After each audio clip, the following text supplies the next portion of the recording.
Guys, we are getting news here right now, breaking news here on the score. This is per Tom Pelissero.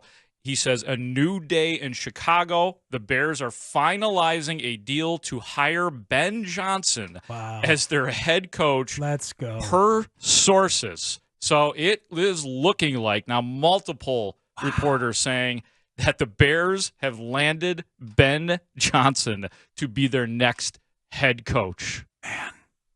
That is an incredible bit of news from Tom Pelissero. It is happening. Yep, it's going everybody. on. It's everywhere. That is the number one target. Schefter, Bigsy in on it.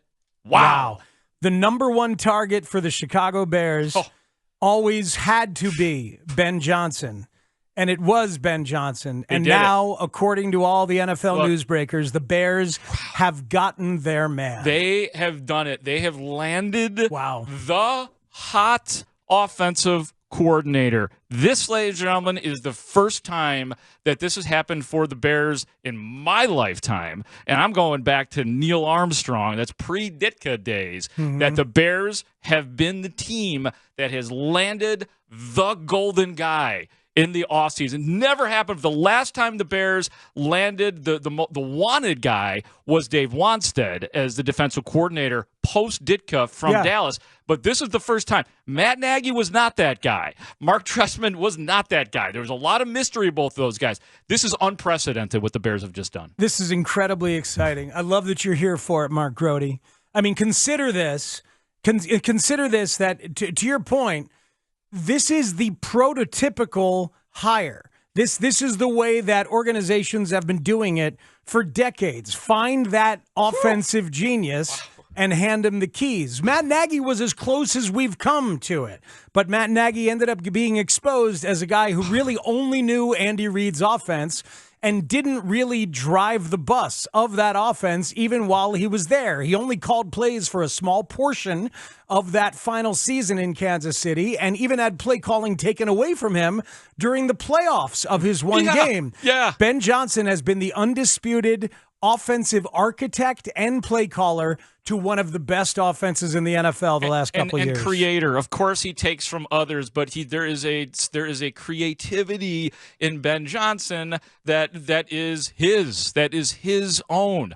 As for that Jameson Williams play, though, and the pick, I don't know what he was thinking of. But seriously, it's fair. that play really freaked some people out. Of course it did. It freaked a lot of people out. You're going to deal with that now. Look, trick plays look great on winning teams when they work, but the second they stop working, you're a dumb head coach. It was a bad move. So that's definitely something to be monitored with him. But that's part of his uniqueness and his creativity, which makes him. Hey man, they have been living by trick plays for 2 years. They run one every single week, and we have seen they're a ballsy team. We have seen it be successful against everybody. We've seen it be successful against the Bears. There was the stumble bum play where it looked like Jared Goff fell down and Jahmyr Gibbs pretended to fall down, and instead they threw the touchdown to Sam Laporta.